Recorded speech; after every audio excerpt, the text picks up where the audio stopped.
Hello बच्चों, let's read this question. So this question says the inertia of an object tend to cause the object. ठीक है, inertia के कारण object पे देखिए क्या लिखा है। ए पे लिखा है increase the speed, decrease the speed. C में लिखा है resist any change in its motion. D पे लिखा है to decelerate due to friction. ठीक है, तो इस क्वेश्चन का बच्चों की कॉन्सेप्ट आप क्या लिख सकते हैं। The key concept of this question बच्चों आप इनर्सिया के कारण क्या होता है, कॉज द ऑब्जेक्ट हमें ये बताना। ठीक है, तो इस क्वेश्चन का की कॉन्सेप्ट बच्चों आप क्या लिख लीजिए, इनर्सिया। ठीक है, इनर्सिया बच्चों देखिए हम कैसे डिफाइन करते हैं। इनर्सिया होता है आपका इनर्शिया। देखिए आपको मेजर क्या करता है, इनर्शिया बेसिकली आपका मेजर करता है लेकिन मैं लिख लेता हूँ इसकी डेफिनेशन यहाँ पर properly. Inertia is the property of a body, क्या लिख सकते हैं, inertia is property of a body. Inertia is property of body due to which due to inertia is the property of the body due to which it due to which it resist है।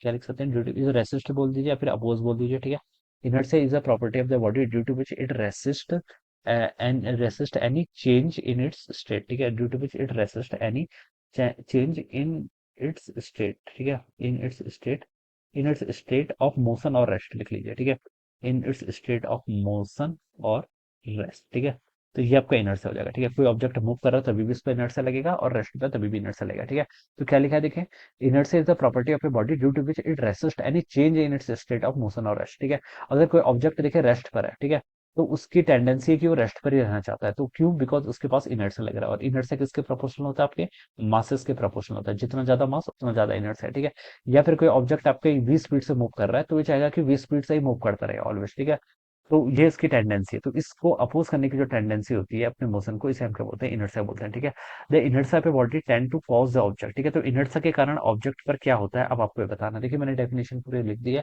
अब इससे आपको पता हो जाना चाहिए कि inertia of a motion tend to cause the object to increase its speed.